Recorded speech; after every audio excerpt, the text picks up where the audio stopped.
in a canyon, excavating for a mine.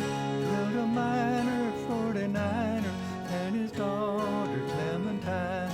Oh my darling, oh my darling, oh my darling Clementine. You were lost and gone forever. Drink was sorry, Clementine. Let me start with a story. One summer I worked in a zinc mine in the Saucon Valley of Pennsylvania. Every day it was underground, above ground before you went down. You put on your knee-high rubber boots and your rubber jacket and pants because it was 55 degrees and always raining in the mine. There was a lot of wells and springs, natural springs, so it was always dripping, always dripping. And the last thing you put on was your hard hat. Had a place in front for your light, little loop in the back for the cord that ran down to your belt for your battery pack, and that light was the only thing between you and merciless darkness 700 feet below in the mine. We'd go down in the cage, everybody would go about their jobs. My job, when I wasn't loading and unloading big bags of TNT powder from a truck into a ballistic shed, was to take a long crowbar and scrape away the loose rock on the face where they were blasting and use a shovel and get rid of that. There were trucks in the mine, and every time you heard them coming, you had to press yourself against the wall so you wouldn't get crushed by the huge tires. They blasted twice a day, lunchtime, and when the shift changed, you were supposed to be in the lunch shack, and if you weren't, they waved you back and told you to sit down in the mine against the wall.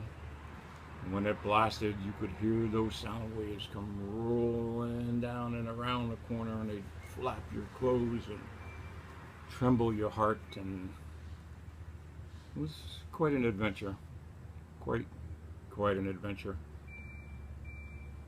And I noticed when I was working there that there were a lot of rocks with yellow glints. That's gold, the old miners told the new guy, gold. So for a couple days I took a couple of rocks home, kept them. Found out later it was, of course, pyrite, fool's gold, and absolutely worthless. And there was tons of it. Now,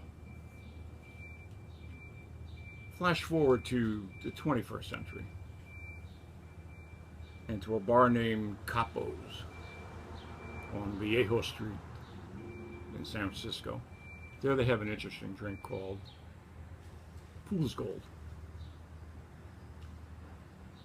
The most unique ingredient in Fool's Gold is Chartreuse, an extraordinary beverage. It's 55% alcohol, which makes it 110 proof. It's quite strong. It's made from 130 alpine herbs in a secret formula developed in 1605. Now, Chartreuse is the only liquor that has a color named after it. It comes in green and it comes in yellow, which is a little bit sweeter. We're going to be using green. Now, the only place they make Chartreuse is at the La Grande Chartreuse Monastery. It's near Grenoble, France. It's made by Carthusian monks. Only 3 monks at a time have the formula on how to make it. And all the monks take a vow of silence, and as one dies or passes on, another monk is given the secret. But of course they never talk about it. So nobody really knows what's in it or what makes it green. So this drink is called Fool's Gold from Capo's in San Francisco. Now, it's got some other interesting stuff. It starts with root beer. Now, the recipe calls for regular root beer, but I prefer the new hard root beer because if you're making a drink, you might as well have some fun. So you put about 4 ounces into a nice glass over ice. That looks good.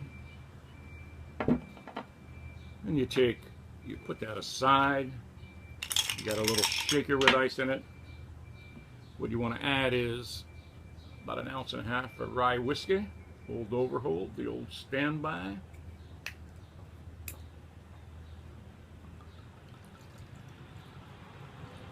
Looks good. And then 1/2 ounce or so of the Chartreuse.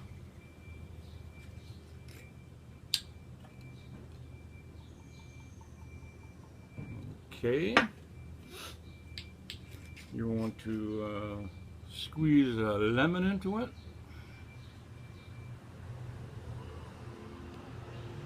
Get that lemon juice. And then you want to put the cap on it. Shake it vigorously, the bartender says, vigorously, for a few minutes. That's about right. Okay, with the cap, if you can get it, pour it on top. And it sits on top like a dark and stormy. Perfect. Final touch, our old favorite, absinthe in the spray. That calls for 3 squirts. I usually do a couple more because I like absinthe. And you can garnish it with a piece of lime. And there you go. Fool's gold. It's kind of like the color it looked like, best as I can remember. Of course, I was a young lad then, and I was working underground. Well,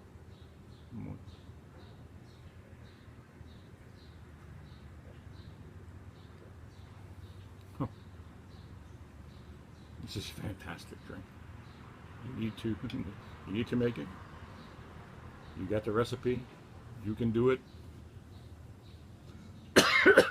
Now, if I put my hard hat on in case they start throwing rocks at me, and I'll be ready to go.